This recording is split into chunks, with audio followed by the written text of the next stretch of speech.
এই ভিডিওতে দ্বিতীয় অ্যাসাইনমেন্টের নবম শ্রেণীর গণিত বিষয়ের অ্যাসাইনমেন্টের অঙ্কগুলোর সমাধান কিভাবে করতে হবে সেটা নিয়ে আলোচনা করা হবে এবং অঙ্কগুলো সমাধান করে দেখানো হবে। তবে অঙ্কগুলো যেভাবে দেওয়া আছে মূল অ্যাসাইনমেন্টে, এখানে করার সময় প্রশ্নগুলো একটু ঘুরিয়ে করা হয়েছে। ঘোরানো বলতে সংখ্যা ঘুরিয়ে, অক্ষর ঘুরিয়ে করা হয়েছে। এজন্য তোমরা মূল অ্যাসাইনমেন্টের উত্তর লিখতে গেলে এই ভিডিওর যে অঙ্কগুলো করা হয়েছে সেগুলো খুব ভালোভাবে বুঝে প্রথমে খাতায় তুলতে হবে, এরপর মূল অ্যাসাইনমেন্টের প্রশ্নগুলো দেখে সেটার সাথে মিল করে লিখলে তোমরা লিখতে পারবে। আর মূল অ্যাসাইনমেন্টের প্রশ্নগুলোর অ্যান্সার কী হবে সেগুলো এই ভিডিওর আমিও যখন প্রত্যেকটা প্রশ্নের অ্যান্সার বুঝাতে থাকবো, সেই অ্যান্সারের মাঝখানে মৌখিকভাবে উত্তরগুলো বলে দেব মূল অ্যাসাইনমেন্টের প্রশ্নের উত্তর। তাই ভিডিওটি না টেনে সম্পূর্ণরূপে দেখতে হবে, তবেই তোমরা অ্যান্সারগুলো পেয়ে যাবে। আর তার আগে আমি বলবো, আমার এই চ্যানেল নিবিড় ম্যাট্রিক্স, এটাকে সাবস্ক্রাইব করার জন্য আর সবার মাঝে শেয়ার করার জন্য।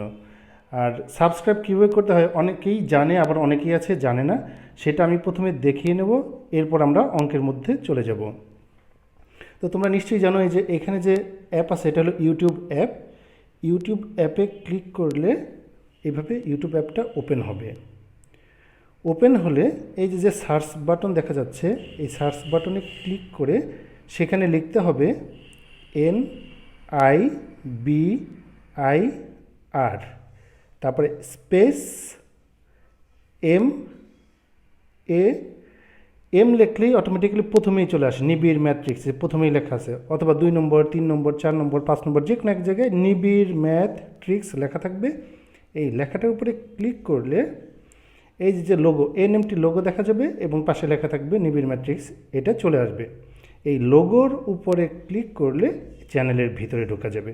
যে how to find your question and answer, এই ভিডিওটা সর্বপ্রথম শো করবে। এই ভিডিওটা দেখেও বলা যাবে যে কীভাবে চ্যানেলের ভিতরে ঢুকে বিভিন্ন শ্রেণীর গণিত, যেমন 6 থেকে 10ম শ্রেণী পর্যন্ত গণিত করা আছে, এরপরে ইন্টারমিডিয়েটের গণিতও করা হবে। তো এই চ্যানেলে ঢুকে কীভাবে বের করতে হয় সেটা আমি দেখাবো। তো এটা একটা মাধ্যমে দেখালাম, সেটা হলো এই যে লোগোর উপরে ক্লিক করলে চ্যানেলে ঢোকা যায়, এই একটা ওয়ে। অথবা আরেকটা ওয়ে আছে, যেমন ভিডিও, NMTর ভিডিও, যে কোনো ভিডিওর নিচে বাম দিকে একটা লোগো চিহ্ন থাকে, এই ছোটো করে লোগো চিহ্ন থাকে NMT, এই লোগোটার উপরে ক্লিক করলেও চ্যানেলের ভিতরে ঢোকা যায়। তার মানে চ্যানেলে ঢুকতে গেলেই লোগোর উপরে ক্লিক করতে হবে। আরেকটা ওয়ে আছে, সেটা হলো একটা ভিডিও যদি অন করা হয়, তো ভিডিও অন করলে যখন এটা প্লে হবে, এই যে নিচের দিকে NMT লোগোটা দেখা যাবে, এই যে এই লোগোর উপরে ক্লিক করলেও চ্যানেলের ভিতরে ঢোকা যায়। তো যেভাবেই আমরা ঢুকি না কেন, এই 3 উপায়ের যে কোনো এক উপায়ে চ্যানেলের ভিতরে ঢুকে এই যে NMT লোগোর পাশে দেখা যাবে লাল রঙের সাবস্ক্রাইব লেখা আছে, এই লাল রঙের সাবস্ক্রাইব লেখাটার উপরে ক্লিক করলে অ্যাশ কালারের সাবস্ক্রাইব লেখা হবে, আর ডান দিকে একটা বেল চলে আসবে। সেই বেলের উপরে আবার ক্লিক করলে উপরে অল আছে, সেই অলের উপরে ক্লিক করে দিতে হবে। এটা করলে এই চ্যানেল থেকে যে ভিডিওগুলো প্রথম আপলোড করা হবে সেগুলোর নোটিফিকেশন মোবাইলে আগেই পাওয়া যাবে। এখন তুমি তোমার যে শ্রেণীতে পড়ো সেই শ্রেণীর ক্লাসগুলো কীভাবে বের করবা, অথবা অঙ্ক অনুশীলনী অনুসারে কীভাবে বের করবা, এই যে এখানে হোম ভিডিওস প্লেলিস্ট লেখা আছে, তো প্লেলিস্টের উপরে ক্লিক করতে হবে, চ্যানেলে ঢুকে প্লেলিস্টে ক্লিক করতে হবে। প্লেলিস্টে ক্লিক করলে এই যে উপরের দিকে লেখা থাকবে ক্রিয়েটেড প্লেলিস্ট, এইখানে কিছুই করতে হবে না। একটু স্ক্রল করে নিচের দিকে আসলে এই যে নবম 10ম শ্রেণীর গণিত অনুশীলনী লেখা আছে 2.2, অতএব তোমার 2.2 এর দরকার হলে এটার উপরে ক্লিক করলে ভিডিওগুলো চলে আসবে, প্লে বাটন ক্লিক করলে ভিডিওগুলো অন হবে। এখানে প্রশ্নের নম্বর দিয়ে দিয়ে লেখা আছে, কোনটা কত নম্বর প্রশ্ন এইভাবে লেখা আছে। অথবা এরপরে আছে নবম 10ম শ্রেণীর উচ্চতর গণিত, এরকম যে এখানে আছে 10.1 অনুশীলনী, 10.2, আরও ভিডিও দেওয়া হবে, সেগুলোও নিচে নিচে চলে আসবে। এরপর 8ম শ্রেণীর হলে 8ম শ্রেণীর প্লেলিস্ট, এরপরে 7ম শ্রেণীর হলে 7ম শ্রেণীর প্লেলিস্ট। যদি প্লেলিস্ট বেশি থাকে তাহলে দেখবে এরকম তীর চিহ্ন চলে আসছে বা কিছু লেখা থাকবে, সেটাতে ক্লিক করলে বাকি যে অনুশীলনী আছে সেগুলোও চলে আসবে। এরপরেও যদি শেষ না হয়, এই যেখানে লেখা আছে ভিউ 6 মোর, অর্থাৎ এটার উপরে যদি ক্লিক করা হয়, অর্থাৎ ওই অনুশীলনীতে বা ওই শ্রেণীতে যতগুলো প্লেলিস্ট আছে বা অনুশীলনী আছে সবগুলো এখন চলে আসবে। এটা যেমন 7-এর আমি যে কটা দিয়েছি সেগুলো চলে আসছে। এই একইভাবে 7-এর মতো 6-এও থাকবে, তারপর 9-এ থাকবে, 8-এ থাকবে। এই যে ষষ্ঠ শ্রেণীর গণিত আছে। এরপরে যে আমি যে পরীক্ষা নিচ্ছি 3টা করে MCQ পরীক্ষাগুলোর প্লেলিস্ট আছে। তুমি যে শ্রেণীতে পড়ো সেই শ্রেণীর প্লেলিস্টটা অন করে তারপর প্লে বাটন অন করলেই 1 নম্বর থেকে শুরু হয়ে যাবে পরীক্ষা। সেই পরীক্ষা অংশগ্রহণ করতে পারো, অথবা অঙ্ক ক্লাস যেটা দরকার তুমি যে শ্রেণীতে পড়ো সেই অঙ্ক ক্লাসগুলো দেখতে পারো। তাহলে তোমাকে চ্যানেলে ঢুকে কোথায় আসতে হবে? প্লেলিস্টে আসতে হবে। এই যে লোগোতে ক্লিক, হোম পেজ চলে আসলো। এবার প্লেলিস্টে ক্লিক করতে হবে, আর যদি না বোঝা যায় হোমে থাকা অবস্থায় এই ভিডিওটা দেখে নিতে হবে। এই যে প্লেলিস্টে ক্লিক করার পরে আমরা স্ক্রল করে করে শ্রেণী অনুসারে অনুশীলনী অনুসারে প্লেলিস্টগুলো পেয়ে যাব। আশা করি এটা তোমাদেরও উপকারে লাগবে এবং তুমি তোমাদের বন্ধু বান্ধব বা আত্মীয় স্বজন ভাই বোন যারা আছে সবাইকে শেয়ার করবা, যাদের কাজে লাগবে, পড়াশোনার স্টুডেন্ট যাদের আছে। এবার আমরা অ্যাসাইনমেন্টের গণিতের মধ্যে চলে যাব। আর যেটা দেখালাম সাবস্ক্রাইব, এই সাবস্ক্রাইবটা অবশ্যই করতে বলবা, সাবস্ক্রাইব এবং বেল অন। এখন আমরা গণিতের মধ্যে চলে যাব।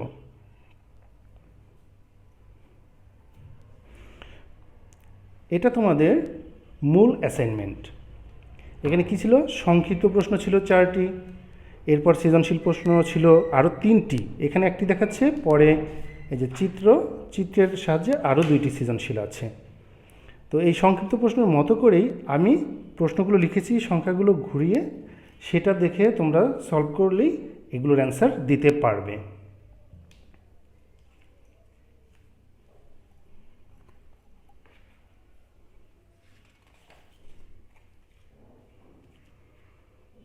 এই যে আমি এটা লিখেছি তোমাদের মূল যে অ্যাসাইনমেন্ট আছে সেটার মতো করেই। তো 1 নম্বরে বলা আছে 0.3 পৌনঃপুনিক ইন্টু 0.6 পৌনঃপুনিক সমান কত? তো এটার সমাধান করার জন্য আমরা প্রথমে এই যে প্রশ্নটা যে 0.3 পৌনঃপুনিক আছে এটাকে ভাঙাবো, এরপরে 0.6 পৌনঃপুনিককে ভাঙাবো। 0.3 পৌনঃপুনিক সমান কি লিখতে পারি আমরা? যার উপরে পৌনঃপুনিক আছে এবং পৌনঃপুনিক ছাড়া যে অংশ আছে সকল অঙ্ক দিয়ে যে সংখ্যা হয় সেটা লিখতে হবে। এখানে দেখো পৌনঃপুনিকের আগে পৌনঃপুনিকটাকে বলা হয় আবৃত্ত, আর দশমিকের পরে পৌনঃপুনিক ছাড়া যে অঙ্ক থাকে তাকে বলা হয় অনাবৃত। অনাবৃত আবৃত মিলিয়ে সম্পূর্ণ অঙ্ক লিখে যে সংখ্যাটা হয় সেটা প্রথমে লিখতে হয়। যেহেতু বাম দিকে শূন্য আছে, এই শূন্যের কোনো দাম থাকে না, এই জন্য শুধু 3 হবে। মাইনাস এরপরে কি লিখতে হবে? যে দশমিকের পরে যদি অনাবৃত অঙ্ক থাকে সেটা লিখতে হবে, আর যদি কোনো অনাবৃত অংশ না থাকে তাহলে 0 দিতে হবে। যেহেতু দশমিকের পরে অনাবৃত কিছুই নেই এই জন্য 0 হবে। আর যতগুলো অঙ্কের উপরে আবৃত্ত বা পৌনঃপুনিক চিহ্ন আছে যে কটা অঙ্কের উপরে, ততগুলো 9 নিচে বসাতে হবে। এখানে একটা অঙ্কের উপরে পৌনঃপুনিক চিহ্ন আছে বলে একটা 9। এখন 3 থেকে 0 যদি মাইনাস করা হয় তাহলে কত হবে? 3, আর নিচের 9 নিচেই থাকবে। 3 এবং 9 যদি কাটাকাটি করা হয় তাহলে এটা হবে 1/3। 3 দিয়ে কাটাকাটি যায়, 3 দিয়ে 3কে ভাগ করলে 1, আর 9কে ভাগ করলে 3। একইভাবে এই যে 0.6 আছে, তো 0.6 পৌনঃপুনিক ইকুয়াল টু, তো এখানে আবৃত অনাবৃত মিলিয়ে সম্পূর্ণ সংখ্যা হবে 6 মাইনাস, এখন দশমিকের পরে অনাবৃত কিছুই নাই এই জন্য 0, আর একটা অঙ্কের উপরে পৌনঃপুনিক চিহ্ন আছে এই জন্য নিচে হবে একটি 9, ইকুয়াল টু 6 থেকে 0 মাইনাস করলে থাকবে 6, আর নিচের 9 থাকবে। এখন 6 এবং 9কে 3 দিয়ে কাটাকাটি করা যায় বা ভাগ করা যায়। 3 দিয়ে 6কে ভাগ করলে যাবে 2 বার, 3 দুগুণে 6, আর 3 তিরিক্ষে 9। এরপর আমাদের এই দুইটার মাঝে কী চিহ্ন দেওয়া আছে প্রশ্নে? গুণ। তাহলে লিখব সুতরাং 0.3 পৌনঃপুনিক গুণ 0.6 পৌনঃপুনিক ইকুয়াল টু 0.3 পৌনঃপুনিকের মান আসছে 1/3 ইন্টু 0.6 পৌনঃপুনিকের মান 2/3। কাটাকাটি গেলে কাটাকাটি করতে হবে, যদি না যায় তবে লবের সাথে লবের গুণ, হরের সাথে হরের গুণ। 1 এবং 2 গুণ করলে 2 1-কে 2 আর 3 3-কে 9, 2/9। এখন যদি তোমরা ক্যালকুলেটর ব্যবহার করো, ক্যালকুলেটরে লিখতে হবে 2/9, আসবে 0.222222, অনেক টু আসতে থাকবে, এই জন্য ডট ডট ডট দেওয়া হয়েছে। তো এখানে কোন অঙ্কটা বারে বারে রিপিট হচ্ছে? শুধুমাত্র 2 বারে বারে রিপিট হচ্ছে, এজন্য লিখতে হবে 0.22 এর উপরে পৌনঃপুনিক চিহ্ন। এই পৌনঃপুনিক চিহ্নের মানেই হলো এর উপরে খালি 2 আর 2ই আছে, অসীম পর্যন্ত 2 আছে। তো এটার মতো করেই তোমরা তোমাদের মূল অ্যাসাইনমেন্টের উত্তরটা লিখতে পারবে, এটা বুঝে বুঝে যদি করো। এখন আমি তোমাদের মূল অ্যাসাইনমেন্টের একটা প্রশ্নের উত্তর বলবো, সেটা হলো তোমাদের যে মূল অ্যাসাইনমেন্টের 4 নম্বর প্রশ্ন আছে সেটার অ্যান্সার হবে 3, 5, 7 সেট। 3, 5, 7 সেট, এটা হলো 4 নম্বর প্রশ্নের উত্তর মূল অ্যাসাইনমেন্টের। এখন আমরা 2 নম্বর প্রশ্নের সমাধান করব, আমি এই সাইড করে রাখছি।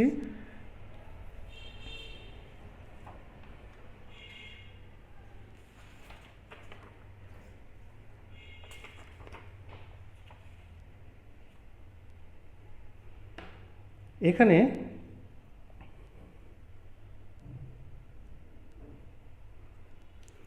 2 নম্বর প্রশ্নে বলা আছে 2 সমস্ত 37 ভাগের 21 এর আবৃত্ত দশমিকে প্রকাশিত মান কত? 2 সমস্ত 37 ভাগের 21, তার মানে একটা সমস্ত সংখ্যা দেওয়া আছে। এটার সমাধান করতে গেলে আমাদের প্রথমে লিখতে হবে প্রদত্ত ভগ্নাংশ ইকুয়াল টু 2 সমস্ত 37 ভাগের 21। এখন সমস্ত থাকলে আমরা কি করি? সাধারণত সমস্তটাকে ভাঙিয়ে দিই। তাহলে এটাকে আমরা লিখতে পারবো নিচের 37 নিচে, 2 এবং 37 প্রথমে গুণ করব, সেই গুণফলের সাথে 21 যোগ করব, তাহলে হবে 95। 95 ডিভাইডেড বাই 37। এখানে তারপরে কী বোঝা যাচ্ছে যে 37 দিয়ে 95কে ভাগ করতে হবে। তো এখানে 37 দিয়ে 95কে ভাগ করব। প্রথমে কতবার যাবে? 2 বার। 37 আর 2 গুণ করলে হবে 74, 74। এরপরে যদি আমরা বিয়োগ করি, বিয়োগ করলে থাকবে 21। যেহেতু এখানে আর কোনো অঙ্ক নেই, তো সেটা তো কেটে আর বসানো যাবে না, এই জন্য ভাগফলে একটা দশমিক দিতে হবে, আর 21-এর পাশে 0 চলে আসবে। তাহলে কত হলো? 210। এখন 210-এর মধ্যে 37 কতবার যাবে? যাবে 5 বার। 37 এবং 5 গুণ করলে গুণফল হবে 185। এই জন্য 210-এর নিচে 185 লিখতে হবে, বিয়োগ করলে থাকবে 25। এই যে আমরা ভাগফলে দশমিক দিয়ে রাখছি, এই জন্য আবার একটা শূন্য আসবে, 250। এখন 250-এর মধ্যে 37 কতবার যাবে? 6 বার যাবে। তো 37কে 6 দিয়ে গুণ করলে গুণফল হবে 222। এখন 250 থেকে 222 বিয়োগ করলে থাকবে 28 বা 28। আর ওই যে আমরা ভাগফলে দশমিক দিয়ে রাখছি, এই জন্য দশমিকের জন্য একটা শূন্য আসবে, তাহলে এটা হয়ে গেল 280। এখন 280-এর মধ্যে 37 কতবার যাবে? আচ্ছা, এটা বলার আগে আমি এখানে আরেকটা প্রশ্নের উত্তর বলে রাখছি, সেটা হচ্ছে তোমাদের মূল অ্যাসাইনমেন্টের 1 নম্বর প্রশ্নের উত্তর, সেটা হবে 0.6 পৌনঃপুনিক। 1 নম্বর প্রশ্নের উত্তর হবে 0.6 পৌনঃপুনিক, এটা মূল অ্যাসাইনমেন্টের উত্তর। তো এখানে আমাদের কত আসছে? 280। এখন 280-র মধ্যে আবার 37 কতবার যাবে? 7 বার যাবে। 37 এবং 7 গুণ করলে হবে 259। এখন 259 যদি আমরা বিয়োগ করি 280 থেকে, তাহলে থাকবে 21। তারপরে দশমিক আমার দেওয়া আছে ভাগফলে, এই জন্য একটা শূন্য চলে আসবে, তার মানে 210। সে আগের মতো 210 চলে আসছে। তো 210 থাকলে আবার কতবার যাবে? 5 বার। 37 এবং 5 গুণ করলে যাবে 185। এখন 210 থেকে 185 বিয়োগ করলে বিয়োগফল থাকবে 25, আর এই দশমিকের জন্য আবার শূন্য আসবে, অর্থাৎ এই 250 রিপিট হচ্ছে, তাই না? 250-এর মধ্যে আবার 37 কতবার যাবে? 6 বার। 6 দিয়ে যদি 37কে গুণ করা হয় তাহলে যাবে 222, অর্থাৎ 37 আর 6 গুণ করলে 222 হবে।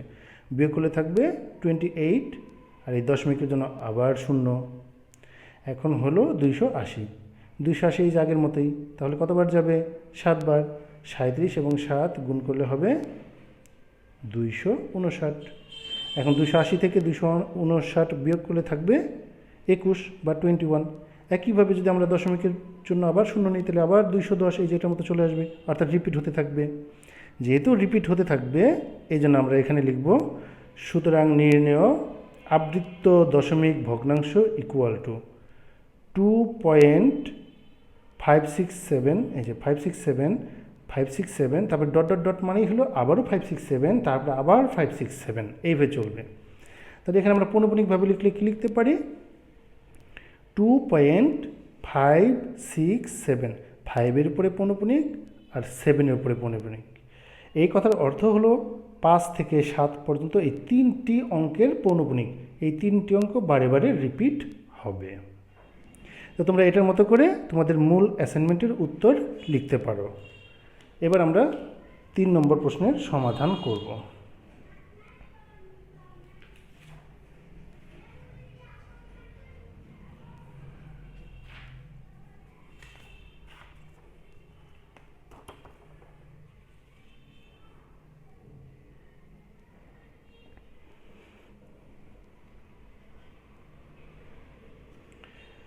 তিন নম্বর প্রশ্নে বলা আছে n equal to 2x minus 5, x belongs to natural number, এবং n স্কোয়ারকে 4 দ্বারা ভাগ করলে ভাগশেষ কত হবে? এটার মতোই তোমাদের মূল অ্যাসাইনমেন্টেও একটা প্রশ্ন আছে, সংখ্যা হয়তো ঘোরানো। তো এখানে আমাদের কী দেওয়া আছে? n equal to 2x minus 5। তো আমরা সমাধান করার সময় প্রথমেই লিখব যে দেওয়া আছে n equal to 2x minus 5, x belongs to natural number, অর্থাৎ এই এক্সটা হচ্ছে স্বাভাবিক সংখ্যা। সুতরাং n স্কোয়ার, যেহেতু প্রশ্ন আমাদের বলছে n স্কোয়ারকে 4 দ্বারা ভাগ করলে, তাহলে আমরা n স্কোয়ারের মান আগে বের করে নিব। তাহলে n স্কোয়ার দিলে এখানে আমাদের n সমান কী লেখা ছিল? 2x minus 5, 2x minus 5 whole square. এখন 2xকে আমরা মনে মনে a ধরব আর 5কে মনে মনে b ধরব। a minus b whole square. a minus b whole square বীজগণিতের সূত্র তো তোমাদের জানাই আছে, a whole square minus 2 into a into b plus b whole square. এরপর সূত্রটাকে ভাঙিয়ে দেব। 2x হোল স্কোয়ারকে যদি আমরা ভাঙাই, 2 হোল স্কোয়ার মানে 4, আর x-এর হোল স্কোয়ার মানে x স্কোয়ার, মাইনাস 2, 2 এবং 5, 2 দুগুণে 4, 4 পাঁচা 20, 20, আর ওই যে x আছে সেই x, প্লাস 5 হোল স্কোয়ার মানে 5 ইন্টু 5, 5 পাঁচা 25, equal to 4x square minus 20x plus 25কে আমরা ভাঙিয়ে লিখব 24 প্লাস 1। যেহেতু আমাদের 4 দ্বারা ভাগের কথা বলছে, এই তুমি কি করবা? তোমরা যে 4 দিয়ে 4-এর নামটা পড়বা যে 25-এর কাছাকাছি সমান অথবা তার কাছাকাছি যে সংখ্যাটা হয় সেই পর্যন্ত আমাকে প্রথমে সংখ্যাটা লিখতে হবে, এরপর বাকি যেটা থাকবে সেটা পাশে যোগ দিয়ে লিখতে হবে। যেমন 4-এর ঘরের নামটা বলে 4, 6, 24, কিন্তু আছে 25, তাহলে 24 লিখলে পরে যেহেতু 4 দিয়ে ভাগ করা যাবে এই জন্য 24 লিখবা, লেখার পর প্লাস 1 দিবা যাতে 25-এর সমান হয়ে যায়। এরপরে এই তিনটার মধ্যে কি কমন যাচ্ছে? 4। তো 4 কমন নিলে থাকবে x স্কোয়ার মাইনাস 4 দিয়ে 20কে ভাগ করলে 5 বার যাবে, 4 পাঁচা 20, এই জন্য 5x প্লাস 4 দিয়ে 24কে ভাগ করলে 6, আর এই যে প্লাস 1 শেষে ছিল সেই প্লাস 1 থাকবে। এখানে 4 into x square minus 5x plus 6, এই রাশির সাথে 4 যেহেতু গুণ করা আছে এই জন্য এই রাশিটি 4 দ্বারা বিভাজ্য, শুধু এতটুকু। ফলে যদি আমি সম্পূর্ণ রাশিটুকু নেই, 4 into x square minus 5x plus 6 plus 1, রাশিটিকে 4 দ্বারা ভাগ করলে ভাগশেষ কত থেকে যাবে? 1 থেকে যাবে, কারণ এটুকু তো আমার 4 দিয়ে ভাগ করলে মিলেই গেল। 4 দিয়ে ভাগ করলে নিচের 4 আর এই কমনের 4 কাটা যাবে, অর্থাৎ মিলে গেল। কিন্তু এই যে এক বেশি থাকার কারণে বেশিটাকে কি বলা হয়, ভাগশেষ বলা হয়। এই জন্য এক ভাগশেষ থাকবে। তাহলে আমরা কি বলতে পারি, অর্থাৎ এন স্কোয়ারকে 4 দ্বারা ভাগ করলে ভাগশেষ 1 হবে। তো এখানেও আমি তোমাদের মূল অ্যাসাইনমেন্টের একটা প্রশ্নের উত্তর বলে দেব, সেটা হচ্ছে মূল অ্যাসাইনমেন্টের 2 নম্বর প্রশ্নের উত্তর। তো 2 নম্বর প্রশ্নের উত্তর হবে 32.567, 5 এবং 7-এর উপরে পৌনঃপুনিক। 2 নম্বরের উত্তর হলো 32.567, 5 এবং 7-এর উপরে পৌনঃপুনিক। এখন আমরা 4 নম্বর প্রশ্নের সমাধান করব।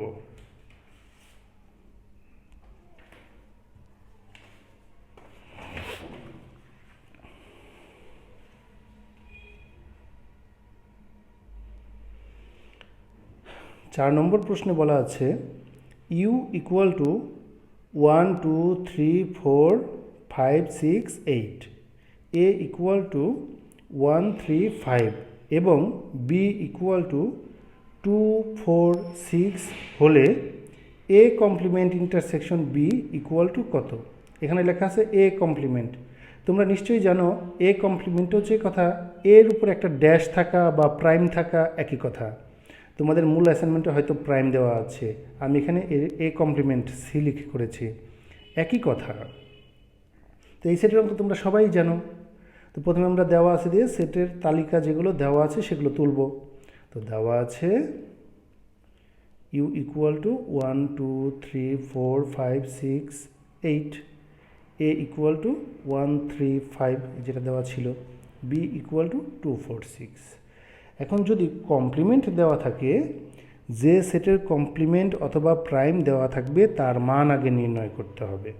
তাহলে আমরা কি লিখতে পারি যে এখন এ কমপ্লিমেন্ট, যেহেতু প্রশ্নে আমার এ কমপ্লিমেন্ট লেখা আছে এই জন্য এ কমপ্লিমেন্ট।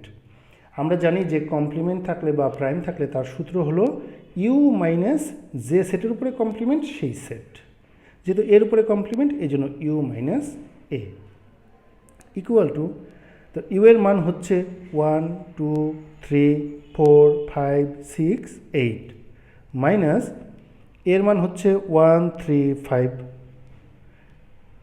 এখন 1 3 5কে কী করতে হবে, মাইনাস মানে হলো বাদ দিতে হবে। প্রথম সেট থেকে পরের সেটের উপাদানগুলো বাদ দিতে হবে। বাদ দেওয়ার পর প্রথম সেটে যে উপাদানগুলো বাকি থাকবে সেগুলোর সেটই হচ্ছে বিয়োগ সেট বা বাদ সেট। এখানে 1 3 5 এই প্রথম সেটেও আছে 1 3 5, তো 1 3 5কে যদি আমরা বাদ দিই বাকি থাকবে কি 2 4 6 8, এই যে 2 4 6 8 এটা থেকে যাবে। এরপর আমার টোটালটার মান চলে আসবে।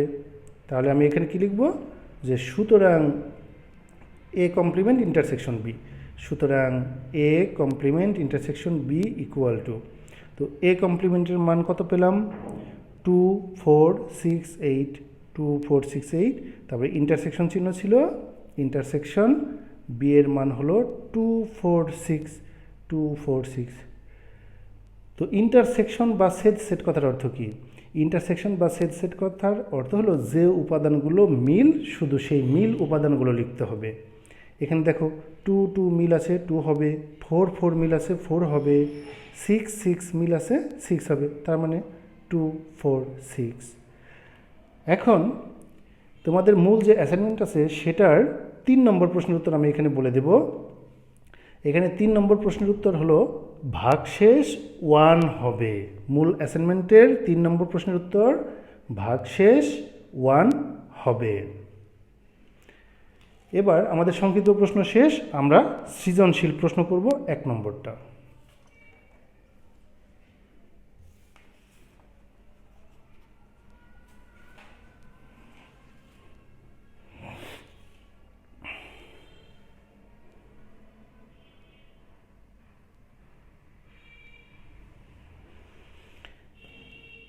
এখানে সৃজনশীল প্রশ্ন 1 নম্বরে F of Y equal to Y cube plus K Y square minus 4y minus 8 এবং G of X equal to 1 plus X to the power 4 plus X to the power 8 দুইটি ফাংশন, অর্থাৎ দুইটা ফাংশন দেওয়া আছে।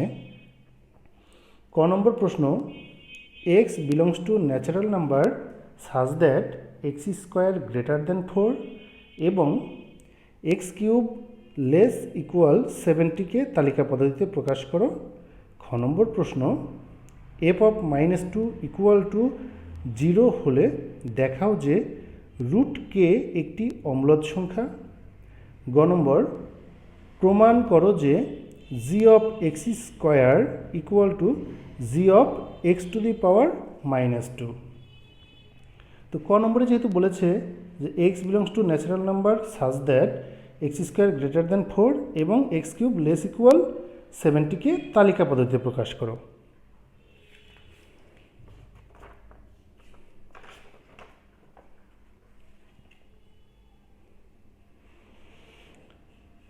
এটাকে করতে গেলে যেহেতু সেটের কোনো নাম দেওয়া নাই, আমরা নাম দিয়েও করতে পারি, নাম ছাড়াও করতে পারি।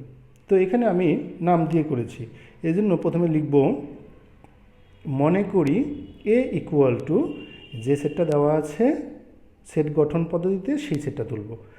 মনে করি A equal to X belongs to natural number such that X square greater than 4 এবং এক্স কিউব লেস ইকুয়াল 70। তো এখানে এই চলকটা কার উপাদান হবে? ন্যাচারাল নাম্বার বা স্বাভাবিক সংখ্যার। তো ন্যাচারাল নাম্বার বা স্বাভাবিক সংখ্যাটা কি সেটা আমাদের প্রথমে লিখতে হবে।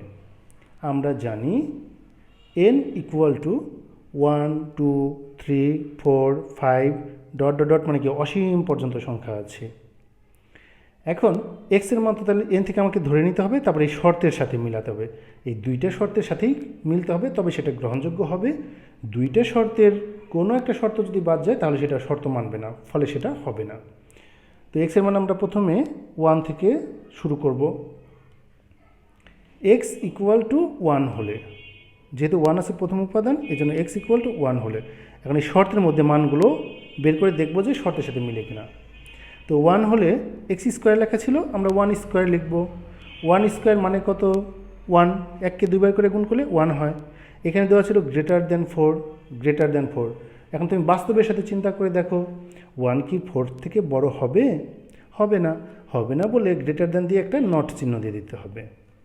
এবং এই যে এবং আছে, এবং এক্স কিউব লেখা ছিল, আমি এক্সের মান কত ধরেছি? 1। তাহলে এখানে 1 কিউব লিখতে হবে। এই যে 1 কিউব ইকুয়াল টু 1 হয়। 1কে যদি আমি 3 বার করে গুণ করি তাহলে 1 হবে। তারপরে এখানে কি লেস দেন ইকুয়াল টু 70 ছিল। তো লেস দেন থাকলে দুইটা একবারে ব্যবহৃত হয় না, হয় লেস দেন অথবা ইকুয়াল টু। তো 1 লেস দেন 70। এখন বাস্তবের সাথে চিন্তা করে দেখো, 1 তো 70 থেকে ছোটই, তার মানে এই শর্তটা কিন্তু মিলল, কিন্তু এই শর্তটা মিলে নাই। যেহেতু দুইটা শর্তে মিলতে হবে, আর এখানে দুইটা শর্তের মধ্যে একটা শর্ত মিলছে আর একটা মিলে নাই, এই জন্য আমরা লিখব কমা দিয়ে যা শর্ত মানে না। এরপরে এক্সের মান কত ধরবো? 1 শেষ হয়ে গেলে 2 ধরবো, যেহেতু 1 এর পরে 2 আছে ন্যাচারাল নাম্বারে।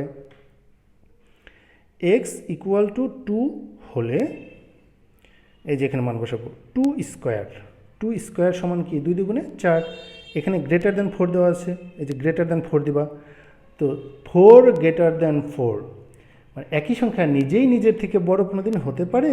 অবশ্যই হতে পারে না, এই জন্য একটা নট চিহ্ন চলে আসবে।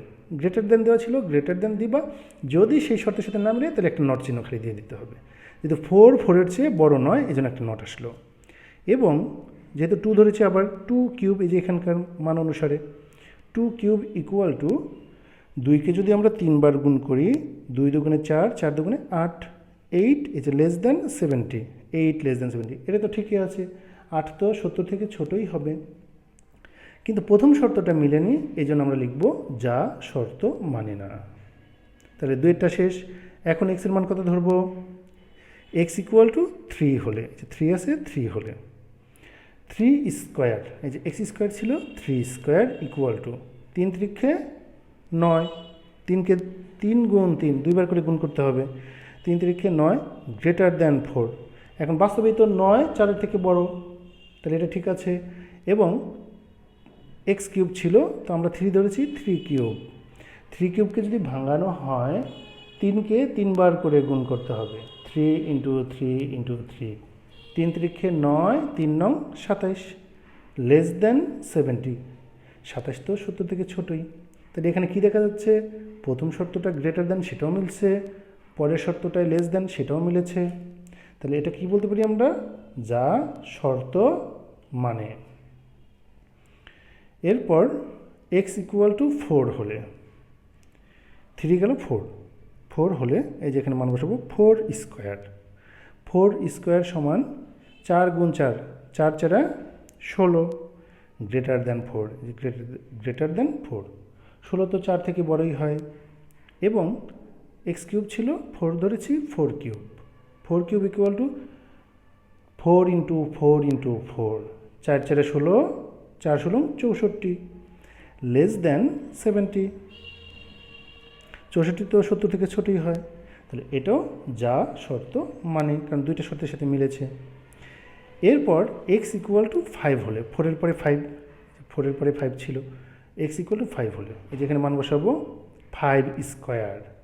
5 square equal two 5 5 25, 5 into 5, 5 5 25, greater than 4। 25 তো 4 থেকে বড়ই হবে, এবং এক্স কিউব ছিল, এখানে 5 ধরেছি, 5 cube. 5 cube equal to 5 into 5 into 5, 5 5 25, 5 25 125, less than 70, কারণ লেস দ্যান ছিল, লেস দ্যান 70। এখন বাস্তবে চিন্তা করে দেখো, 125 কি 70 থেকে ছোট হবে না বড় হবে? নিশ্চয়ই ছোট না, বড় হয়। যেহেতু ছোট না, এই জন্য একটা নট চিহ্ন চলে আসবে। এখানে লেস দেন ছিল, লেস দেন দিয়ে যদি না হয় তখন নট চিহ্ন দিয়ে দিবা। তাহলে এবার দেখো, প্রথম শর্ত মিলছে কিন্তু পরের শর্তটা মিলে নাই। তাহলে এটার বেলায় আমরা কি বলবো? যে যা শর্ত মানে না। অর্থাৎ এখন আমি যাই বসাই না কেন, 6 বসালে দেখা যাবে প্রথমটা মানবে, পরেরটাতে এই পাশেটা বড় হতে থাকবে, 70 থেকে খালি বড়ই হতে থাকবে, অর্থাৎ এই পাশেটা মানবে না, যা শর্ত মানে নাই আসবে। এই জন্য দুইটা লাইন ডট ডট ডট দিয়ে দিবা। এটা দেওয়ার মানে হলো, এখন যদি আমি 6 7 8 9 অসীম পর্যন্ত বসাই, সব ক্ষেত্রেই যা শর্ত মানে না আসবে। তাহলে তালিকার মধ্যে কোনটা কোনটা আসবে? যে এক্সের মান যেগুলো ধরে শর্ত মানে আসছে, এক্সের সেই মানগুলোর তালিকায় হচ্ছে মানে উপাদান। সুতরাং এ ইকুয়াল টু, এখানে কার কার জন্য মানছে? 3-এর জন্য মানছে এবং 4-এর জন্য মানছে। তাহলে 3, 4, আমি সেটার নামে এ ধরেছিলাম, এই জন্য এ ইকুয়াল টু 3, 4। এখন এখানে আমি যে প্রশ্নের উত্তরটা তোমাদের বলবো মূল অ্যাসাইনমেন্টের, সেটা হচ্ছে সৃজনশীল 2-এর ক। 2-এর কতে হবে 7.616 সেন্টিমিটার প্রায়। সৃজনশীল 2-এর ক উত্তর 7.616 সেন্টিমিটার প্রায়।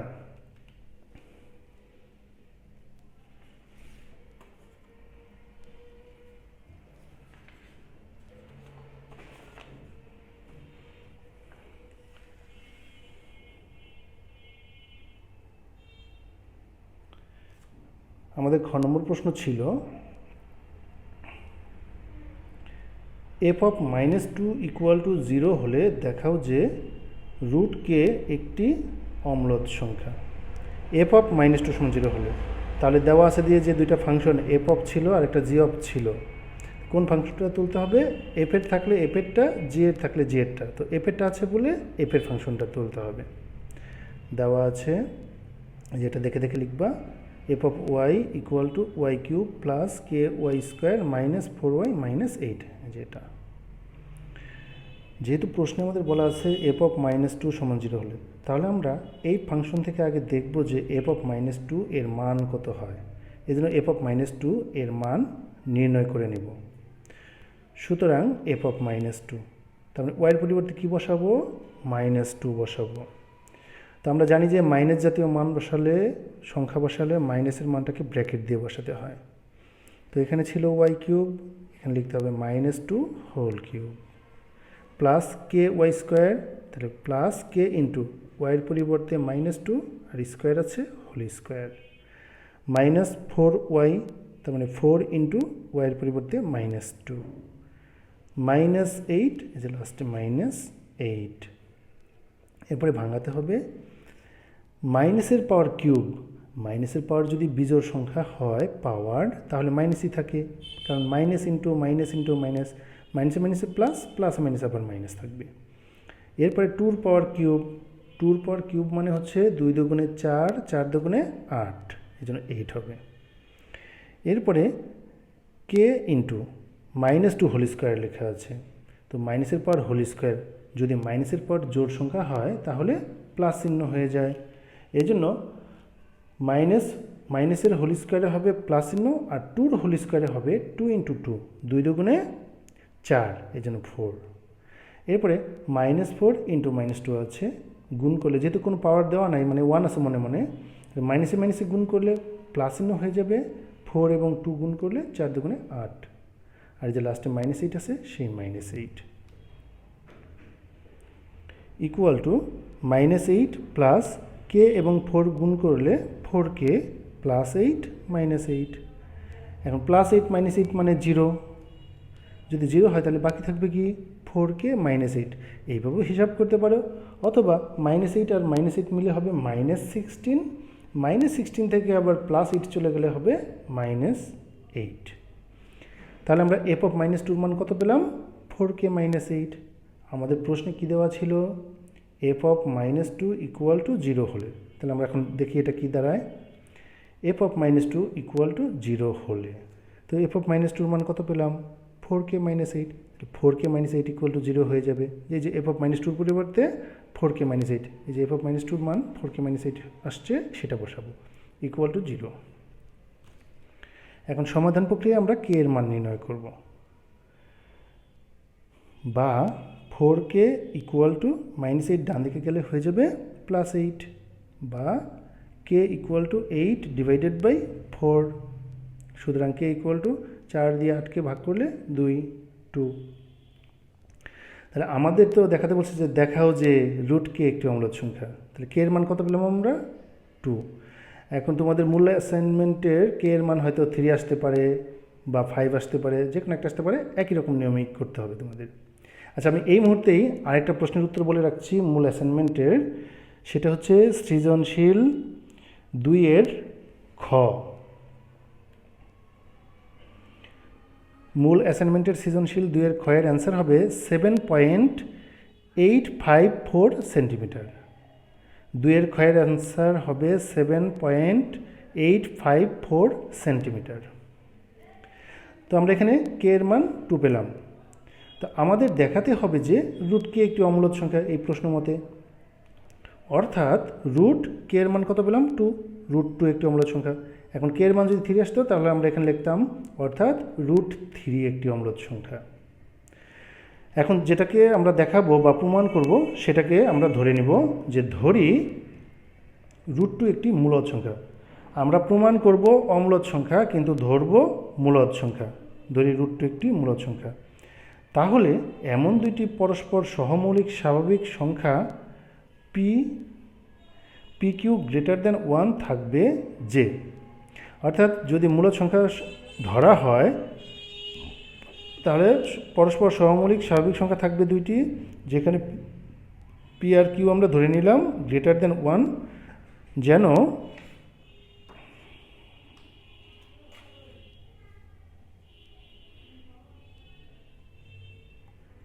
√2 ইকুয়াল টু p/q। মূলদ সংখ্যা যাকে মূলদ ধরা হবে সে p/q আকারের সংখ্যা হয়, এই জন্য √2 ইকুয়াল টু p/q। আমরা জানি রুটকে যদি উঠাতে হয় তাহলে উভয় পক্ষকে কী করতে হয়? বর্গ করতে হয়। তো বর্গ করলে বাম দিকের √2 পরিবর্তে হয়ে যাবে শুধু 2 ইকুয়াল টু, আর p/q হোল স্কোয়ার করা মানে কি p²/q² বর্গ করে, অর্থাৎ উভয় পক্ষকে যদি আমরা q দিয়ে গুণ করি তাহলে বাম দিকে আসবে 2q ইকুয়াল টু, ডান দিকে একটা q দিয়ে গুণ করলে q² এবং গুণের q, একটা q কাটা যাবে, তাহলে নিচে থাকবে একটা q, আর এই যে উপরের p²ই থাকবে। উভয় পক্ষকে q দ্বারা গুণ করি, সবসময় নিচে যে চলকটা আমরা ধরব সেই চলক দিয়ে গুণ করব উভয় পক্ষকে। এবার দেখো স্পষ্টত, মানে এই সমীকরণটা থেকে দেখবা স্পষ্টত 2q পূর্ণ সংখ্যা, কারণ এখানে p আর q তো পরস্পর স্বাভাবিক সংখ্যা ছিল, সহমৌলিক স্বাভাবিক সংখ্যা। একটা স্বাভাবিক সংখ্যাকে 2 দ্বারা গুণ করলে আরেকটা স্বাভাবিক সংখ্যা বা পূর্ণ সংখ্যায় চলে আসে, এই জন্য 2q হচ্ছে একটা পূর্ণ সংখ্যা। কিন্তু p²/q পূর্ণ সংখ্যা নয়, কারণ p পি আর কিউ পরস্পর সহমৌলিক স্বাভাবিক সংখ্যা এবং কিউ গ্রেটার দ্যান 1। যেহেতু কিউ একের চেয়ে বড় আর পরস্পর সহমৌলিক স্বাভাবিক সংখ্যা, এই জন্য এরা ভগ্নাংশ আকারেই থাকবে। কিন্তু মাঝখানে আমরা কী চিহ্ন দিয়েছি? ইকুয়াল টু চিহ্ন দিয়েছি। এজন্য যুক্তি হলো যে সুতরাং 2q এবং p²/q সমান হতে পারে না। কেন সমান হতে পারে না? কারণ বাম পক্ষ হয়ে গেল পূর্ণ সংখ্যা আর ডান পক্ষ হয়ে গেল পূর্ণ সংখ্যা নয়, কিন্তু আমরা তো সমান দেখাইছিলাম, এই জন্য সমান হতে পারে না। অর্থাৎ 2q is not equal to p²/q, এই যে নট ইকুয়াল টু p², এইটাই দিতে হবে নট চিহ্ন দিয়ে। সুতরাং √2কে, এই যে √2 ছিল আমরা কীভাবে লিখেছিলাম? p/q। √2কে p/q আকারে প্রকাশ করা যাবে না, অর্থাৎ √2 এই যে ইকুয়াল টু p/q ছিল, নট ইকুয়াল টু p/q হবে। তো আমরা √2কে কী ধরেছিলাম? মূলদ সংখ্যা। যেহেতু আমরা মূলদ সংখ্যা ধরলে ইকুয়াল টু থাকতো, আর আমরা প্রমাণ করে পেলাম যে নট ইকুয়াল টু, তাহলে √2টা আমরা মূলদ সংখ্যা বলতে পারবো না। তাহলে কী বলতে পারবো? সুতরাং √2 একটি অমূলদ সংখ্যা। আশা করি বুঝতে পারছো সবাই, এটার মতো করেই করবে।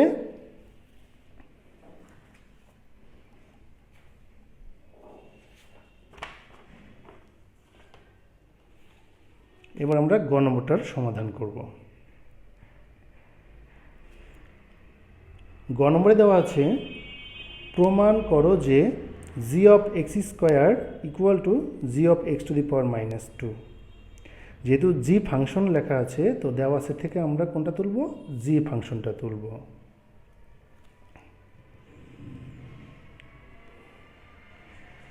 দেওয়া আছে g(x) equal to 1 plus x⁴ plus x⁸ divided by x⁴। এখন এই দেখো বাম পক্ষে লেখা আছে g(x²), তাহলে তোমরাও তাই লিখবা g(x² ইকুয়াল টু, তাহলে এক্সের পরিবর্তে কি হয়ে যাবে? x² হয়ে যাবে, ইকুয়াল টু 1-এর 1 থাকবে, প্লাস এক্সের পরিবর্তে x², এক্সের পরিবর্তে x², আর এই যে বাইরে পাওয়ার 4 ছিল সেই পাওয়ার 4টা বাইরে দিতে হবে, প্লাস এক্সের পরিবর্তে x², বাইরে 8 ছিল পাওয়ার, সেই 8 লিখতে হবে, আর নিচে এক্সের পরিবর্তে x², বাইরে 4 ছিল সেই 4 লিখতে হবে। এখন ভাঙালে হবে 1-এর 1 থাকবে, প্লাস এক্সের পাওয়ার, যদি ভিতরে এবং বাইরে পাওয়ার থাকে তখন পাওয়ারে গুণ করতে হবে, তখন কিন্তু যোগ করা যাবে না। 2 আর 4 6, এটা চিন্তা করা যাবে না। 4 দুগুণে 8, এই জন্য এক্সের পাওয়ার 8 হবে, প্লাস এক্সের পাওয়ার একইভাবে 2 এবং 8 গুণ করলে 8 দুগুণে 16, আর নিচে হবে এক্সের পাওয়ার 4 দুগুণে 8। এটাই হলো আমাদের বাম পক্ষের মান। এখন আমরা ডান পক্ষের মান নির্ণয় করব। ডান পক্ষে কী লেখা ছিল? g(x⁻²), আবার g(x⁻²) ইকুয়াল টু, এই যে দেওয়া আছে মধ্যে মান বসাবো, 1 প্লাস আছে 1 প্লাস, এক্সের পরিবর্তে এবার বসাতে হবে x⁻², এই যে এক্সের পরিবর্তে x⁻², পাওয়ার 4 আছে, whole to the power 4, plus এই যে এক্সের পরিবর্তে x⁻², পাওয়ার 8 আছে, সেই 8, x⁻², whole to the power 8, আবার নিচে ছিল এক্সের পাওয়ার 4, এই এক্সের পরিবর্তে x⁻², আর এই যে পাওয়ার 4 আছে সেই পাওয়ার 4টা বাইরে, x⁻², whole to the power 4। আমরা জানি যে কোনো কিছুর পাওয়ার যদি নেগেটিভ থাকে, সেই পাওয়ারটাকে পজিটিভ করতে গেলে 1 ডিভাইডেড বাই সেই জিনিসের পজিটিভ পাওয়ার। আচ্ছা, এটা করার আগে আমি আরেকটা প্রশ্নের উত্তর বলে রাখছি তোমাদের। সৃজনশীল 2-এর গ নম্বর প্রশ্নের উত্তর হবে, মূল অ্যাসাইনমেন্টের সৃজনশীল 2 নম্বর প্রশ্নের গয়ের অ্যান্সার হবে 129.3175 বর্গ সেন্টিমিটার, 129.3175 বর্গ সেন্টিমিটার।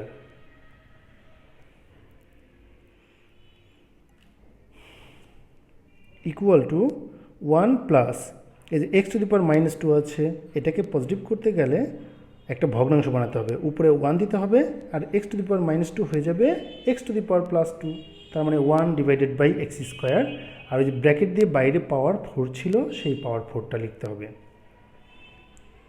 প্লাস একইভাবে X to the power minus টুর পরিবর্তে 1 divided by X square whole to the power, বাইরে 8 ছিল সেই 8, আবার নিচেও X to the power minus টুর পরিবর্তে 1 divided by X square whole to the power 4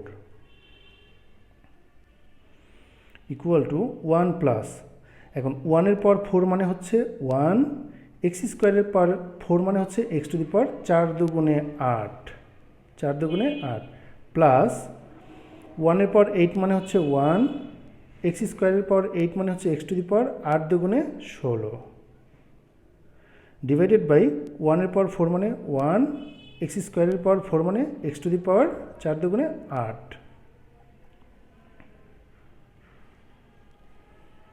equal two, এখন ভগ্নাংশ যোগ বা বিয়োগ আকারে থাকলে আমরা কী করি, লসাগু দিয়ে করি।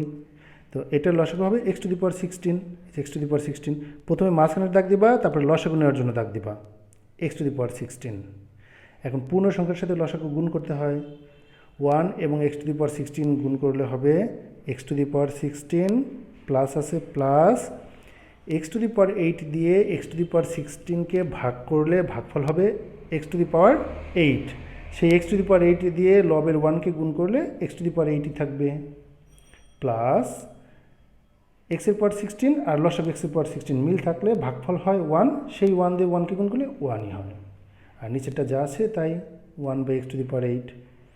এখন নিচে যদি ভগ্নাংশ থাকে, নিচের ভগ্নাংশকে কী করব আমরা, গুণ চিহ্ন দিয়ে উল্টিয়ে দেব, তাহলে এখানে হবে X to the power 16 plus X to the power 8 plus 1 divided by X to the power 16, এই উপরের ভগ্নাংশ যা আছে তাই লিখব, ইন্টু নিচেরটাকে যদি আমরা উল্টিয়ে দিই তাহলে এক্স টু দি পাওয়ার 8 যাবে উপরে আর 1 আসবে নিচে, এক্স টু দি পাওয়ার 8 উপরে যাবে আর 1 আসবে নিচে। এবার দেখো এক্স টু দি পাওয়ার 8 দিয়ে এক্স টু দি পাওয়ার 16কে আমরা কাটতে পারি, আর এই উপরের রাশিটাকে সাজিয়ে লিখব, কারণ আমাদের প্রশ্নে 1 ছিল আগে, তারপরে এক্সের পাওয়ার 4, তারপরে এক্সের পাওয়ার 8, মানে ঊর্ধ্বক্রমে গেছে পাওয়ার, এখানে আমরা তাই করব, 1 আগে লিখব, তারপরে এক্স টু দি পাওয়ার 8, তারপরে এক্স টু দি পাওয়ার 16, আর এক্স টু দি পাওয়ার 8 দিয়ে এক্স টু দি পাওয়ার 16কে কাটলে এক্স টু দি পাওয়ার 8। এবার তোমরা দেখো এই যে বাম পক্ষেরও যে মান ডান পক্ষেরও সেই একই মান আসছে, যেহেতু মান দুইটি সমান তাহলে আমরা বলতে পারি সুতরাং G of X square equal to G of X to the power -2 proved, এটা প্রমাণ করতে বলছে, হয়ে গেল। এখন আমরা 2 নম্বর সৃজনশীল সেটার সমাধান করব।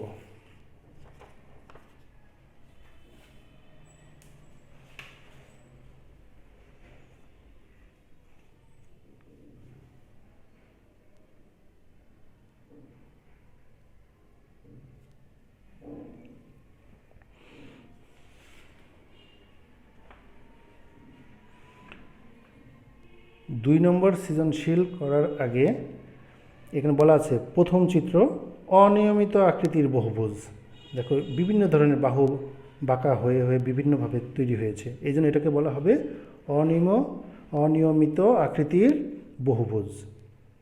ক নম্বর প্রশ্ন বলছে বিসি এর দৈর্ঘ্য কত, এই যে বিসি দেওয়া আছে এই বিসি এর দৈর্ঘ্য নির্ণয় করতে বলছে।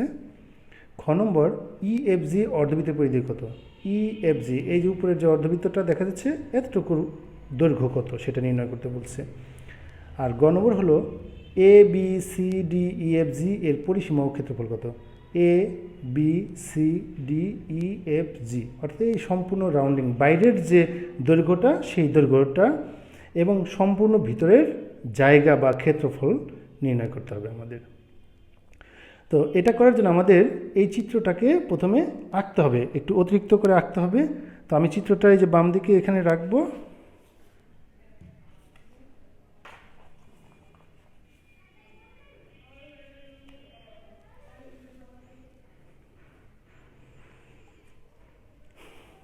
এই চিত্রটা আবার আঁকা হলো। এখান থেকে কি দেখা যাচ্ছে যে ডিএইচ আমরা অতিরিক্ত যোগ করে দিয়েছি, সিআই যোগ করেছি মানে লম্ব এঁকেছি, এই দুইটা অতিরিক্ত আমাদের রাখতে হবে।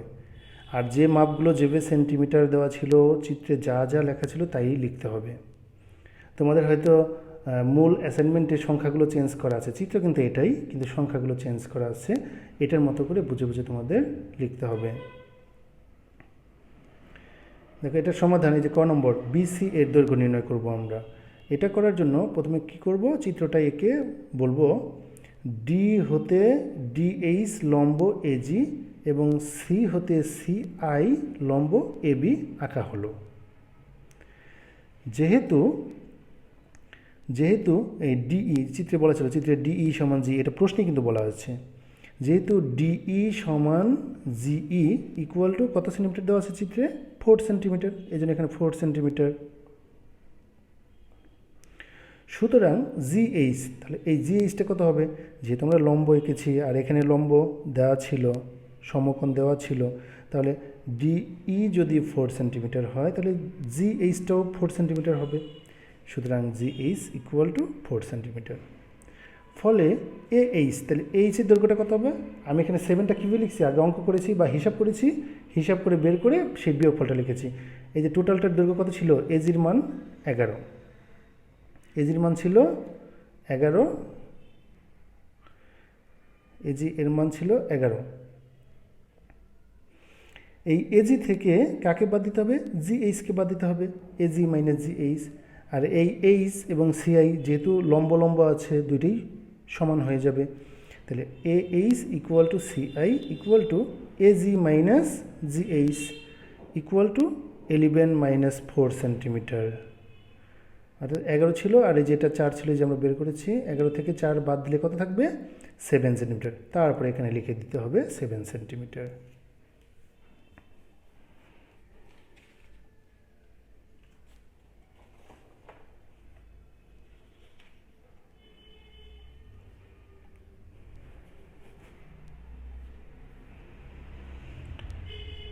আবার ডিই ইকুয়াল টু, এই যে DE equal to GE equal to, এই ডিএইচটাও তাহলে সমান হবে, এই বাহু আর এই বাহু যেহেতু সমান, আমরা এটা লম্ব এঁকেছি, অতএব এটাও সমান হয়ে যাবে। ডিএইচ ইকুয়াল টু কত সেন্টিমিটার হবে, 4 সেন্টিমিটার, যেহেতু 4 সেন্টিমিটার দেওয়া ছিল। সুতরাং সিএইচ ইকুয়াল টু, এই সিএইচটা আবার কার সমান, এই এআই এর সমান। তাহলে CH equal to AI equal to CD plus DH, এই সিডি আর ডিএইচ এই দুটার যোগফলের সমান, ইকুয়াল টু এই সিডির মান দেওয়াই আছে 6 সেন্টিমিটার আর ডিএইচের মান হবে 4 centimetre, 6 plus 4 centimetre equal to 10 centimetre. তার মানে এই এআই এবং সিএইচ এই দুটার মান হলো 10 সেন্টিমিটার। সুতরাং বিআই এর দৈর্ঘ্য হবে, এই সম্পূর্ণ এবি থেকে এআইকে বাদ দিতে হবে, এই যে এবি এর মান দেওয়া আছে 14 সেন্টিমিটার, অর্থাৎ এবি মাইনাস এআই, এবির মান হলো 14 সেন্টিমিটার, এআই এই যে একটু উপরেই বের করেছি 10 centimetre, 14 minus 10 centimetre equal to তাহলে কত থাকবে, 4 সেন্টিমিটার। এখন দেখো এখানে যেহেতু লম্ব আছে, তাহলে এই ত্রিভুজটা কী ত্রিভুজ, সমকোণী ত্রিভুজ। আমরা জানি সমকোণী ত্রিভুজে বাহুর মান যদি দেওয়া থাকে, দুইটা বাহুর মান, তাহলে পিথাগোরাসের সূত্র ব্যবহার করে আমরা যে বাহুটার মান দেওয়া থাকবে না সেটা বের করতে পারি। এখন বিসিআই সমকোণী ত্রিভুজে, সমকোণের বিপরীত বাহুকে বলা হয় অতিভুজ। তো পিথাগোরাসের সূত্র ছিল অতিভুজ স্কোয়ার সমান লম্ব স্কোয়ার যোগ ভূমি স্কোয়ার। তাহলে বিসি স্কোয়ার ইকুয়াল টু বিআই স্কোয়ার প্লাস সিআই স্কোয়ার, অথবা সিআই স্কোয়ার প্লাস বিআই স্কোয়ার একটা লিখলেই হয়। এখানে বিআই এর মান কত পেয়েছি, 4, আমরা অঙ্ক করে পেয়েছি, সেটা আবার চিত্রের ভিতরেও লিখেছি। বিআই এর পরিবর্তে 4 হোল স্কোয়ার প্লাস সিআই এর মান 7 হোল স্কোয়ার।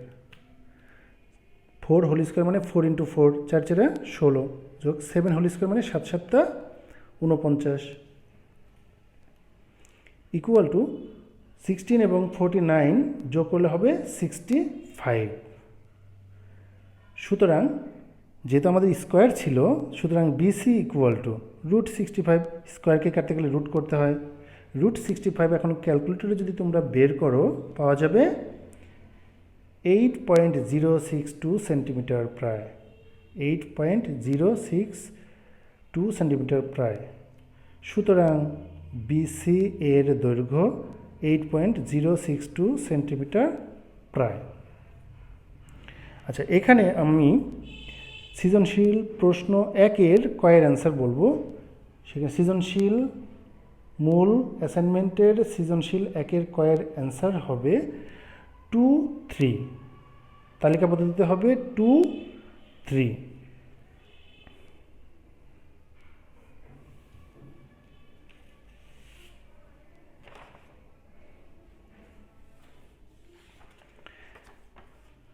এখন আমরা খ নম্বর প্রশ্নের সমাধান করব। খ নম্বরে বলা আছে EFG অর্ধবৃত্তের পরিধি কত?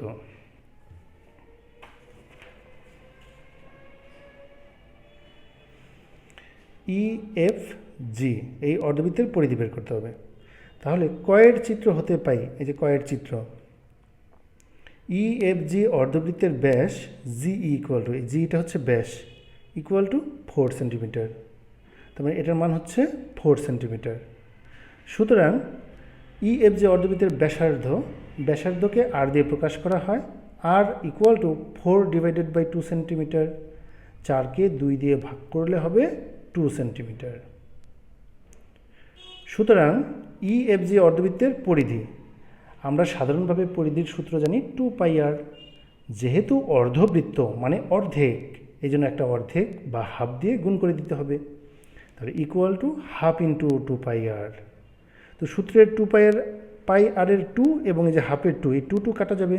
তাহলে 1 ইন্টু πr গুণ করলে πr।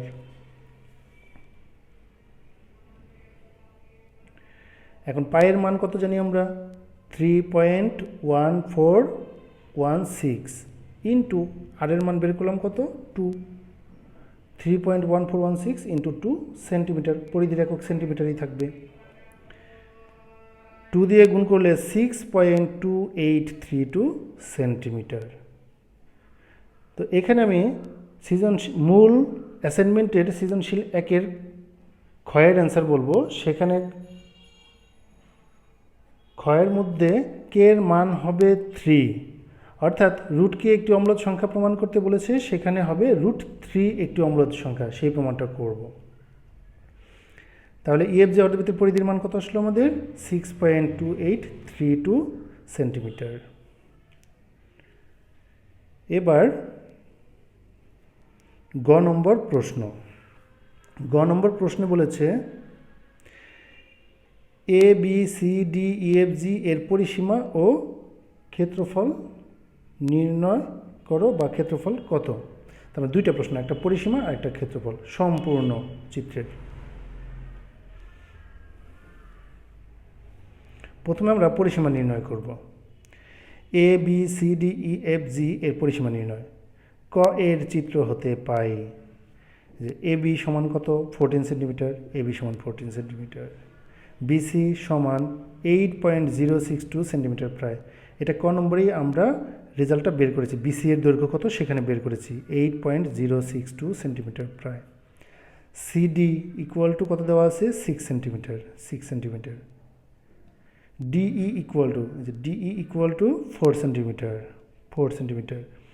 EFG অর্ধবৃত্তের পরিধি, EFG অর্ধবৃত্তের পরিধি 6.2832 সেন্টিমিটার। খ হতে, এই যে খতে আমরা বের করে রাখছি 6.2832 সেন্টিমিটার।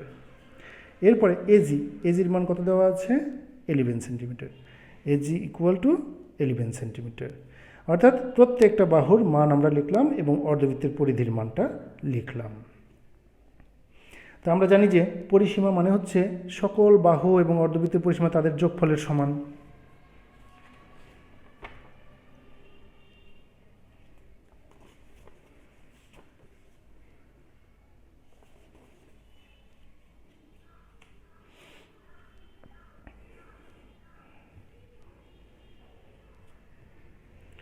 সুতরাং ABCDEFG এর পরিসীমা ইকুয়াল টু AB, এই চিত্রানুসারে AB plus BC plus CD plus DE plus EFG অর্ধবৃত্তের পরিধি প্লাস AG।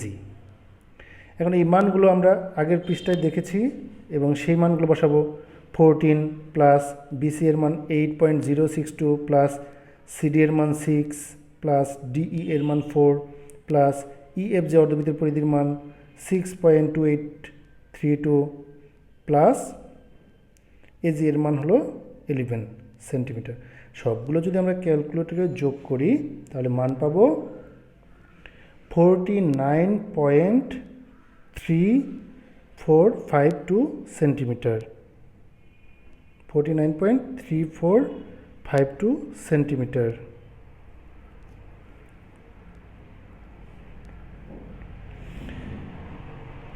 এখন ABCDEFG এর ক্ষেত্রফল নির্ণয়। ক্ষেত্রফল মানে কি? সম্পূর্ণ জায়গা। তো এখানে আমরা লিখতে পারি ABCDEFG এর ক্ষেত্রফল ইকুয়াল টু, এই চিত্রটা দেখতে কার মতো? ট্রাপিজিয়ামের মতো, কারণ এই বাহু আর এই বাহু সমান্তরাল আর এই দুটো বিপরীত বাহু অসমান্তরাল। তাহলে এটা হচ্ছে একটা ট্রাপিজিয়াম ABCH। তাহলে ABCH ট্রাপিজিয়ামের ক্ষেত্রফল প্লাস, এখানে যেহেতু চারটি বাহুই সমান আর প্রত্যেকটা কোণ সমকোণ, তাহলে এটা হচ্ছে একটা বর্গ, অর্থাৎ DEGH বর্গক্ষেত্রের ক্ষেত্রফল, DEGH বর্গক্ষেত্রের ক্ষেত্রফল প্লাস, আর এই যে এটুকু হচ্ছে অর্ধবৃত্তের ক্ষেত্রফল, EFG অর্ধবৃত্তের ক্ষেত্রফল প্লাস। তারপরে তিনটা জিনিসের ক্ষেত্রফল নির্ণয় করতে হবে, ট্রাপিজিয়াম, বর্গ, অর্ধবৃত্ত। তো আমরা প্রথমে ট্রাপিজিয়ামের ক্ষেত্রফলটা নির্ণয় করব। এখন ট্রাপিজিয়ামটার নাম হচ্ছে ABCH ট্রাপিজিয়ামের ক্ষেত্রফল। আমরা জানি ট্রাপিজিয়ামের ক্ষেত্রফল হচ্ছে হাফ ইন্টু সমান্তরাল বাহুদ্বয়ের যোগফল ইন্টু উচ্চতা। তো এখানে আমরা লিখব হাফ ইন্টু সমান্তরাল বাহু দুটি হচ্ছে AB প্লাস CH ইন্টু উচ্চতা হচ্ছে এই লম্ব দূরত্ব সমান্তরাল বাহুদ্বয়ের মধ্যবর্তী দূরত্ব CI ইকুয়াল টু, এখন মান বসাতে হবে হাফ AB এর মান 14 প্লাস CH এর মান 6 plus 4 equal two 10 into CI এর মান হচ্ছে 7 বর্গ centimetre equal to half into 14 এবং 10 যোগ করলে হবে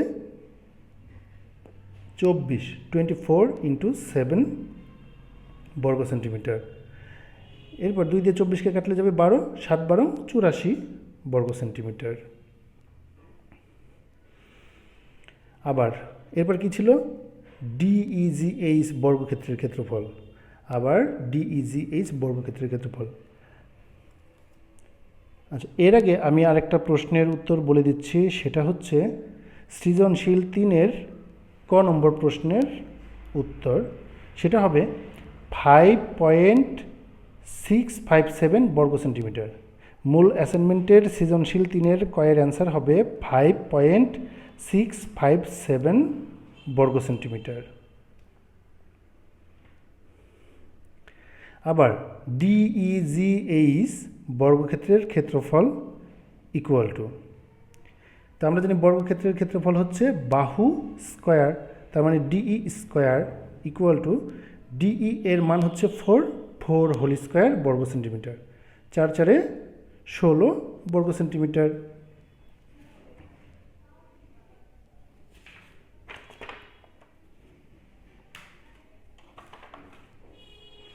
এবং আরেকটা ছিল EFG অর্ধবৃত্তের ক্ষেত্রফল এবং EFG অর্ধবৃত্তের ক্ষেত্রফল। আমরা জানি যে একটা বৃত্তের ক্ষেত্রফলের সূত্র হচ্ছে পাই আর স্কোয়ার, যেহেতু অর্ধবৃত্ত এজন্য এটা হবে হাফ ইন্টু পাই আর স্কোয়ার, অর্ধবৃত্ত হওয়ার জন্য হাফটা গুণ হয়ে যাবে। তারপরে যদি আমরা মান বসাই হাফ ইন্টু 3.1416 ইন্টু আর এর মান ছিল কত? 2 হোল স্কোয়ার বর্গ সেন্টিমিটার।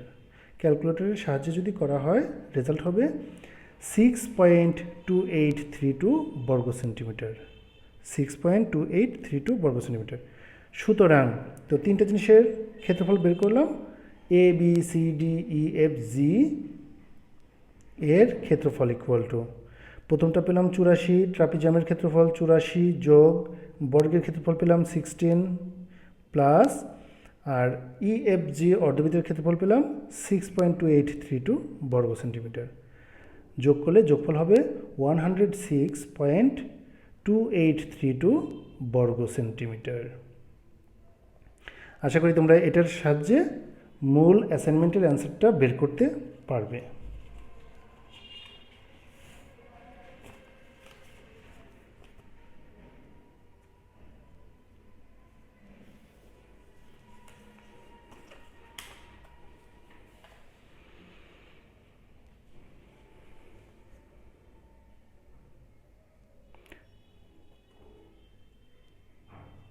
এবার আমরা 3 নম্বর সৃজনশীল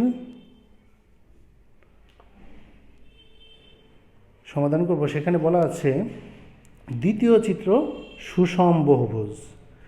এই যে দ্বিতীয় চিত্র সুষম বহুভুজ, সুষম বহুভুজ, বহু মানে অনেক, ভুজ মানে বাহু, তার মানে অনেকগুলো বাহু, সুষম মানে সমান। অনেকগুলো বাহু আছে, যে বাহুগুলো প্রত্যেকেই সমান। এই চিত্রের মধ্যে দেখো যেটা দেওয়া আছে সেখানে কয়টা বাহু? 1 2 3 4 5 6 7 8, 8টা সমান ভুজে আছে, তার মানে এটার নাম হচ্ছে অষ্টভুজ। তা আমাদের ক নম্বর প্রশ্নে বলছে ত্রিভুজ ও পি কিউ এর ক্ষেত্রফল কত? ও পি কিউ এই ত্রিভুজটার ক্ষেত্রফল কত সেটা বের করতে বলছে। খ নম্বর সুষম বহুভুজটির ক্ষেত্রফল কত? সম্পূর্ণটার ক্ষেত্রফল বের করতে বলছে। তারপরে আরেকটা প্রশ্ন। তো আমরা এই চিত্রের আলোকে 3 নম্বর সৃজনশীল প্রশ্নের উত্তরগুলো করব। তো প্রথম প্রশ্ন, যেহেতু ত্রিভুজ ও পি কিউ এর ক্ষেত্রফল কত, এর জন্য আমরা লিখব, পরিচয় দেবো এটা কিসের চিত্র। দ্বিতীয় চিত্রটি হলো একটি সুষম অষ্টভুজ, যেহেতু 8টা বাহু আছে। তাহলে ও কেন্দ্র বিশিষ্ট P Q R S T U V W একটি সুষম অষ্টভুজ। কেন্দ্র ও থেকে শীর্ষ বিন্দুগুলোর দূরত্ব 5 সেন্টিমিটার। তোমাদের মূল অ্যাসাইনমেন্টে হয়তো 4 সেন্টিমিটার দেওয়া আছে, সেইভাবে তোমাদের করতে হবে। এবং শীর্ষবিন্দুগুলো যোগ থাকার কারণে 8টি সমান ক্ষেত্রফল বিশিষ্ট ত্রিভুজ উৎপন্ন হয় এবং কেন্দ্রে উৎপন্ন কোণ 360 ডিগ্রি। যে কোনো কিছুর কেন্দ্রে টোটাল 360 ডিগ্রি কোণ থাকে। আর এখানে 8টি সমান ক্ষেত্রফল বিশিষ্ট ত্রিভুজ উৎপন্ন হয়েছে। আচ্ছা, এক্ষেত্রে আমি আরেকটি প্রশ্নের উত্তর বলে দেব।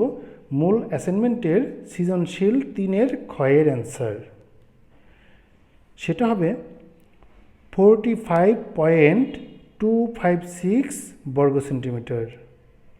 45.256 বর্গ সেন্টিমিটার। সুতরাং কোণ পিও কিউ এই ও বিন্দুর কোণ ইকুয়াল টু, টোটাল কোণ ছিল 360 ডিগ্রি, আর এখানে ভাগ হয়েছে কয়টি? 8টি, এই জন্য 8 দিয়ে ভাগ করতে হবে। 360 ডিগ্রিকে 8 দিয়ে ভাগ করলে ভাগফল হবে 45। তার মানে কোণ পিও কিউ ইকুয়াল টু 45 ডিগ্রি। মনে করি কেন্দ্র ও থেকে শীর্ষ বিন্দুগুলোর দূরত্ব এ ইকুয়াল টু 5 সেন্টিমিটার। এই যে প্রত্যেকটা বাহুর যে দূরত্ব আছে সবগুলোর দূরত্বই তো সমান হবে, এই জন্য 5 সেন্টিমিটার। আর বাহুটার নাম দিলাম ছোট হাতের এ। সুতরাং ত্রিভুজ ও পি কিউ এর ক্ষেত্রফল ইকুয়াল টু, ক্ষেত্রফলের সূত্র হলো হাফ ইন্টু বাহুদ্বয়ের গুণফল ইন্টু সাইন সেই সূক্ষ্মকোণ যেটা আছে সেটা। তার মানে হাফ ইন্টু এ সাইন কোণ পি ও কিউ। হাফ এ গুণ করলে এ স্কোয়ার সাইন কোণ পি ও কিউ এর মান 45 ডিগ্রি। আর ক্ষেত্রফল এই জন্য একক হবে বর্গ সেন্টিমিটার।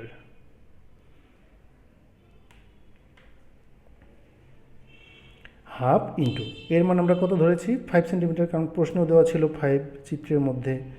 এই জন্য 5 হোল স্কোয়ার ইন্টু সাইন 45-এর মান হচ্ছে 1/√2 বর্গ সেন্টিমিটার। এরপরে ক্যালকুলেটর ব্যবহার করে যদি তোমরা বের করো, উত্তর হবে 8.839 বর্গ সেন্টিমিটার, প্রায় 8.839 বর্গ সেন্টিমিটার প্রায়।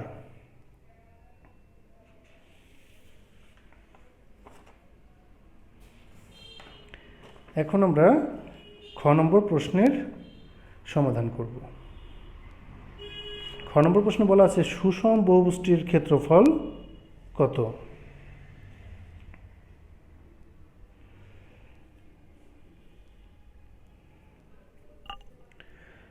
ক হতে প্রাপ্ত, এই যে একটু আগে যে ক করলাম সেখানে ত্রিভুজ ও পি কিউ এর ক্ষেত্রফল ইকুয়াল টু 8.839 বর্গ সেন্টিমিটার প্রায়। যেহেতু বহুভুজটি একটি সুষম অষ্টভুজ এবং 8টি সমান ক্ষেত্রফল বিশিষ্ট ত্রিভুজ দ্বারা গঠিত, সুতরাং সুষম বহুভুজটির ক্ষেত্রফল, যেহেতু 8টা সমান ক্ষেত্রফল বিশিষ্ট ত্রিভুজ, আমরা তো একটা ত্রিভুজের ক্ষেত্রফল বের করেই ফেলেছি ক নম্বরে, তাহলে 8 ইন্টু সেই ত্রিভুজের ক্ষেত্রফল, অর্থাৎ 8 ইন্টু ত্রিভুজ ও পি কিউ এর ক্ষেত্রফল ইকুয়াল টু 8 ইন্টু ত্রিভুজ OPQ এর ক্ষেত্রফল হচ্ছে 8.839 বর্গ সেন্টিমিটার, ইকুয়াল টু ক্যালকুলেটর দিয়ে গুণ করবা 8 ইন্টু 8.839 ইকুয়াল টু 70.712 বর্গ সেন্টিমিটার। এটাই অ্যান্সার হবে। আশা করি তোমরাও পারবে মূল অ্যাসাইনমেন্টের উত্তরগুলো বের করতে। এখন গ নম্বর যে প্রশ্ন ছিল সেটা ছিল অনিয়মিত আকৃতির ও সুষম বহুভুজের মধ্যে কোনটির ক্ষেত্রফল নির্ণয় সহজতর বলে তুমি মনে করো। অর্থাৎ এটা একটা ব্যাখ্যামূলক উত্তর হবে, এটার উত্তর আমি লিখলাম না। তো তোমরা তো বুঝতেই পারছো, এই যে দুইটা ক্ষেত্রফল নির্ণয় করলাম দুইটা চিত্র থেকে, এই একটা চিত্র এই একটা চিত্র, কোনটা সহজ বেশি হলো? নিশ্চয়ই দ্বিতীয় চিত্রটা। দ্বিতীয় চিত্রটাই তো ছিল সুষম বহুভুজ, আর প্রথম চিত্রটা ছিল অনিয়মিত আকৃতির বহুভুজ। তো এটার মধ্যে কোনটা সহজ? তো বোঝাই গেল যে দ্বিতীয়টাই সহজ হবে। তুমি তোমাদের ইচ্ছা মতো সুন্দর ভাষা প্রয়োগ করে সেই উত্তরটা তোমরা নিজেদের মতো করে লিখবে। আশা করি তোমরা সবাই এটা পারবে।